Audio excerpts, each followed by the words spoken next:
దాకా రావడం నాకు చాలా సంతోషంగా ఉంది. I'm really very happy to come and pray Lord Narasimha today morning, and I prayed for the welfare of Telangana people and each and every one. My brothers and sisters and elders in Telangana should be very happy and healthy. That is my prayer, and I'm really astonished to see the construction work and grand structure which is the state government has taken forward to offer to the Lord Narasimha, and really very happy. This will be a remarkable holy place.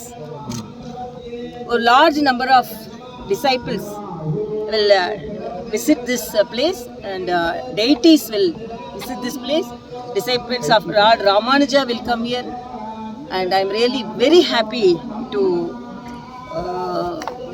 come and get the blessings and pray for the people of Telangana. Today the assembly budget is going to be submitted in the assembly. My best wishes to all the people of Telangana. What about your speech in assembly? I have already given. Primary motive is all the people of Telangana should be happy. So I don't want to stand in between anything, and I'm really very happy to be in Telangana. And even though I am from Tamil Nadu, for the past 2 years I am attached to the people of Telangana, and I am more affectionate to the people of Telangana, and all the people of Telangana are more affectionate to me. So today budget session, I want to come and pray God that each and everyone in Telangana should get everything, so that everyone should be very happy. So that is my aim.